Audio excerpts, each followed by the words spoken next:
గోశాలలో చేరుకున్నటువంటి ఎమ్మెల్యేలు ఇక్కడ కరుణాకర్ అన్నతో పాటు ఉన్నటువంటి మాకు కరుణాకర్ అన్నకి ఫోన్ చేసి మేము వెయిట్ చేస్తున్నాం మీరు రావట్లేదు అని ఆరోపణ చేయడం జరిగింది. కరుణాకర్ అన్న దానికి మీరు ఎస్కాట్ పంపిస్తే నేను వస్తాను, ఇక్కడ సాక్షాత్తు డిఎస్పీతో పాటు అందరూ సిఐలు పోలీస్ సిబ్బంది అంతా ఉండి అడ్డుకోవడం, మేము దానికి నిరసన తెలియజేయడం జరిగింది.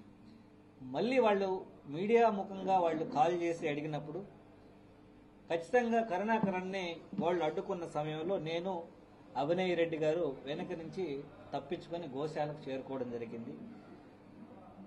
మీరు ఇక్కడ చేస్తున్నటువంటి విషయం వేరు, అక్కడ జరుగుతున్నట్టు వేరు.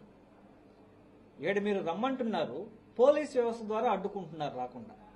మీరు అడిగినటువంటి ప్రతి ప్రశ్నకి, మీరు విసిరినటువంటి సవాలుకి జరిగినటువంటి నిజాలని బయట పెడతాడనే భయంతోనే ఆయన అడ్డుకుంటున్నారు. ఇక్కడ చేరి మీరు మీడియా ముఖంగా కావాలని రావట్లేదు అని చెప్తున్నారు. ఇది తప్పు. వెంకటేశ్వర స్వామి సాక్షాత్తు చూస్తున్నటువంటి జరుగుతున్నదంతా చూస్తున్నారు. నిజం ఎప్పటికీ నిజంగానే నిలబడుతుందని వాదించడం జరిగింది. కానీ దానికి అది కాకుండా రకరకాలు చుట్టి మాట్లాడుతున్నారు. అది మేము ఇద్దరం మన భువన అభినయ్ గారు నేను పోతే అభినయ్ గారిని తీసుకెళ్లి యూనివర్సిటీ పోలీస్ స్టేషన్లో పెట్టడం, నన్ను ఒక్కడిని మాత్రమే లోపల అలో చేయడం, అలో చేసి మనం అడిగినటువంటి ప్రశ్నలకు ఏది సమాధానం చెప్పకుండా, ఖచ్చితమైనటువంటి సమాధానం చెప్పకుండా తప్పుకునే మాటలు మాట్లాడడం, మాటల్ని బుల్డోజ్ చేయడానికి ప్రయత్నించడం ఇది కరెక్ట్ కాదు.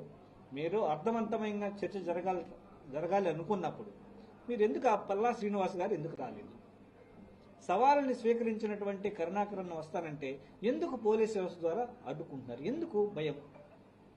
వాస్తవాలు ప్రజలకు తెలుస్తాయని